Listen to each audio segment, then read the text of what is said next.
kweli tumeshikiliwa. Asante. Asante sana.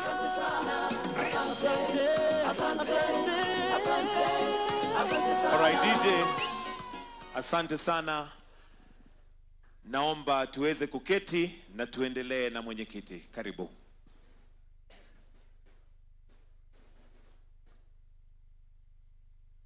Your Excellency, the President of the Republic of Kenya, Your Excellency, Deputy President, CS Education, PS Education, Professor Bitok, CSs who are here, the Chairman of Education Committee, my brother and colleague teacher, members of the Education Committee, Teachers Service Commission, led by the Chairman and the CEO, the leadership of trade unions here, ladies and gentlemen, walimu wenzangu, solidarity! Solidarity! Solidarity! Your Excellency, I have my team here with me, the national steering. Just stand and wave. National steering, Kenya National Union of Teachers. That is at the apex of the leadership of Kenya National Union of Teachers, followed by members of the National Executive Council, teacher leaders in all the 110 branches of Kenya National Union of Teachers. I hope you are here.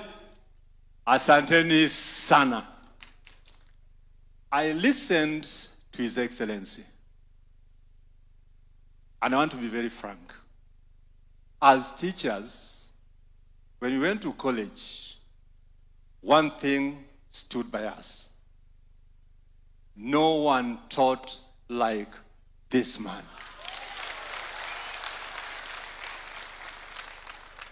And I must say here and now, without mincing an outer of word, Your Excellency, you're a perfect teacher.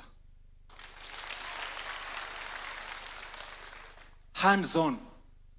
Hands-on. You know close to everything. Everything. I'll imitate you from now, Your Excellency. This is a historic event. And I want to thank CS Education and PS for organizing this event. And I want to dub this event, Your Excellency, Walimu na Rais. More to that, because it is a colorful, enjoyable experience. I would wish that after every 2 years, Your Excellency, we come back here for Walimu na Rais. Solidarity. Solidarity. Solidarity. This sector needs peace more than ever. And you'll agree with me, in all our schools, performing schools have peace. This country needs peace for education to cherish. I want to thank you, Your Excellency. You brought on board every other person in this country to work with. And that is why, as a Secretary General on behalf of teachers, members of Kenya National Union of Teachers, I want to say, Kumi bila break. Kumi bila break. Broad-based government is the way to go. Your Excellency, you've mentioned everything in this sector. For us, we only have to appreciate collective bargaining agreements. Your Excellency, we were worried as leaders of trade unions at the beginning of this year because we all know it, that SRC had pronounced a freeze to any monetary CBA. Teachers Service Commission, through your advice, Your Excellency, sat with us, and on the 18th of July, we signed a CBA. Simuliona CBA walimu? Now, thank you. But what you would like to ask on the CBA? Globally, and these are recommendations from the International Labour Organization, our CBAs are for cycles. We want to request you, Your Excellency, to reduce the 4 years to 2 years of CBA. Based on the inflation, CBA to be reduced to 2 terms. 2 years. 2 years for CBA and 2 terms for His Excellency, the President. Your Excellency, I want to say here and now, we are all CBC compliant. Matters of employment of teachers. Mr. President, you have exceeded expectations. We know too well, and the President did say here, that after every year, only 5,000. As we speak now, and I want to repeat what he said, 76,000 teachers employed, permanent and pensionable. As we proceed, another 24,000. That's 100,000. Before 2027, another 20,000. 120,000. Solidarity. Solidarity. Solidarity. As we appreciate you, Mr. President, on employment, this is what we want to ask you. We have teachers who are 45 years and above. These teachers are not employed. You know, when you're 45 years, you only have 15 years. Mr. President, some of our teachers will attain the retirement age even before working for this country. I want to request you humbly, and Teacher Service Commission is here. These teachers who actually trained 15 years back down the line, 20 years down the line, over 45 years, your executive powers, known to all of us, as we pronounce 2 term, kumi bila break, Mr. President, employ these teachers. That is employment, that is entry into this profession. There's also exit as you work. Teachers who retire, some of them even die before they receive their benefits. How I wish, Mr. President, that you stamp your authority so that teachers who retire get their retirement benefits as soon as possible. We want them to vote for you. We want these teachers to vote for you. You know, in biology, because you're a very good teacher, Mr. President, food is medicine. I want to tell all of us here that most of our retirees, as they go home, food is never their medicine, but medicine becomes their food. They take medicine like every 1 hour.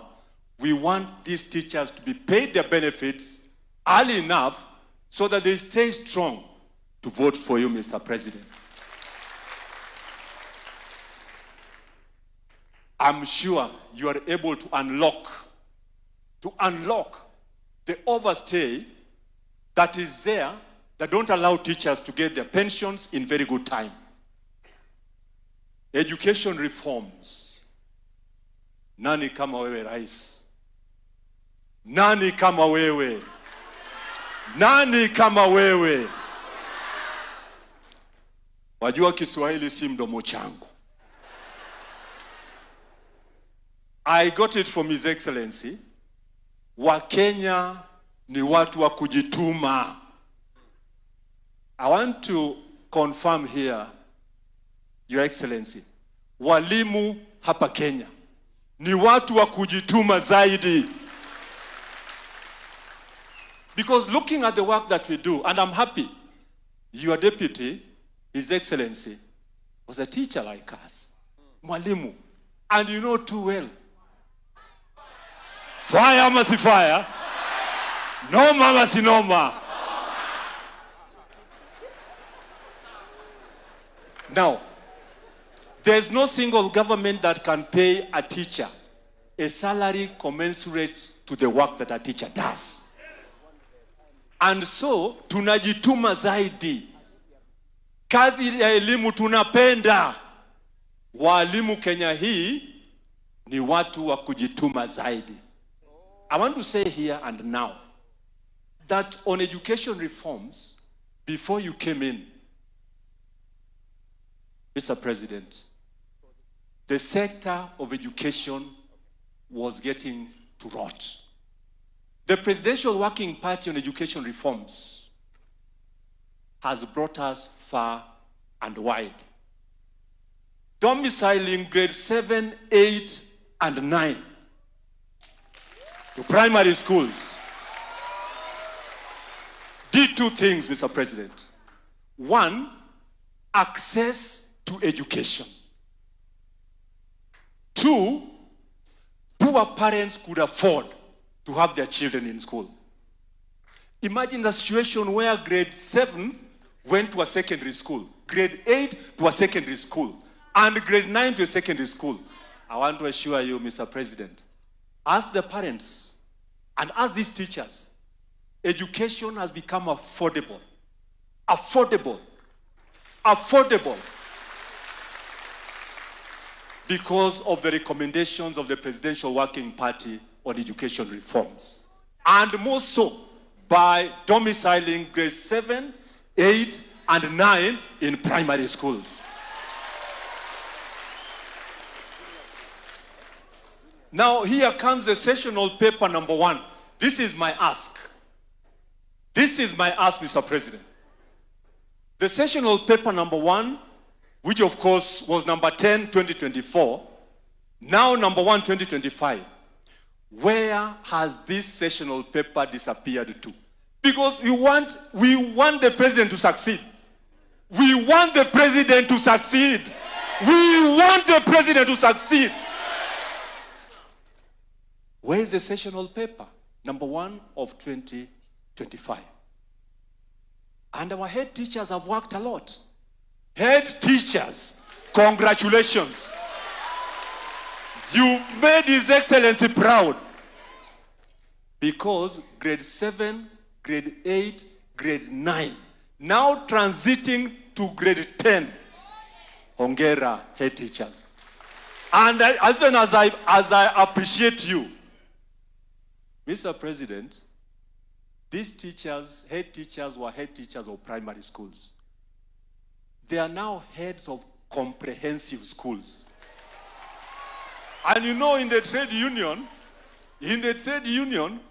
additional work calls for additional remuneration.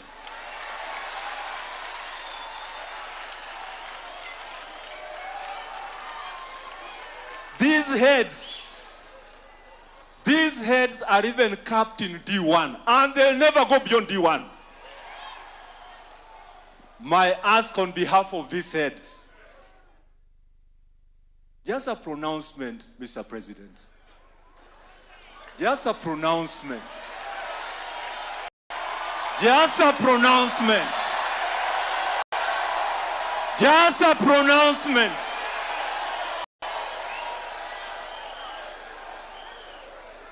A pronouncement that these are no longer heads of institutions.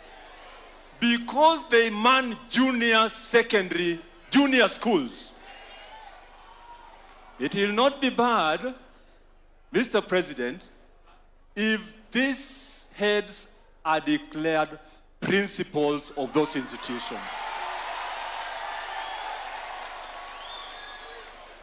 Because I'll tell you, and Teacher Service Commission has data. Most of our heads are graduates of master's and doctorate degrees. That is where we are. Mr. President, delocalization was repealed courtesy of your leadership. Families suffered. Families suffered. There was no peace in most of the families where there was delocalization. And I want to say here without blinking, that even conjugal rights became conjugal privileges in most families.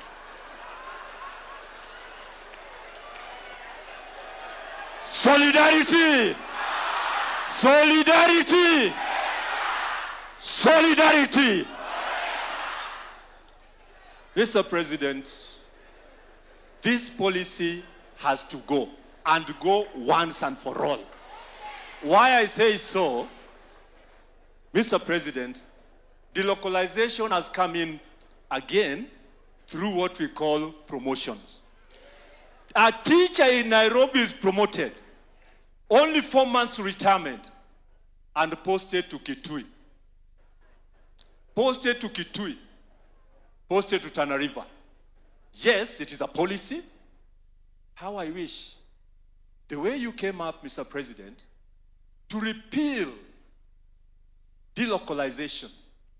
In the same way, Mr. President, just a word, repeal CPG. Career Progression Guidelines. Because with CPG, Teacher Service Commission must post you where we have a vacancy. Are we there? It is not a must that when I proceed to C4, I must be declared a deputy head teacher. It is not a must that when I proceed to C5, I must be declared a head teacher. CPG, for the sake of these teachers and their security, and to get rid of delocalization finally, Mr. President, this is a policy that has to go.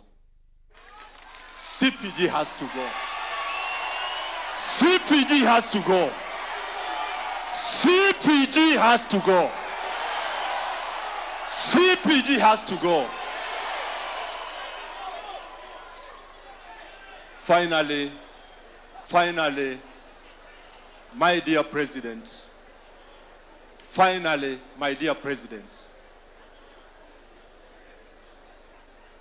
hello? Order. Order. Order. Mr. President, we have our colleagues in hard-to-staff areas. When a teacher volunteers to work in a hard-to-staff area, I think issues of policy should not be kept to stop the teacher from getting promotions. And even be confirmed substantively to be a principal, a head teacher, or even a deputy head teacher where one works under hardship. Will as many of the opinion say aye? Mr. President, the ayes have it. Thank you so much, and may God bless you. Asante sana.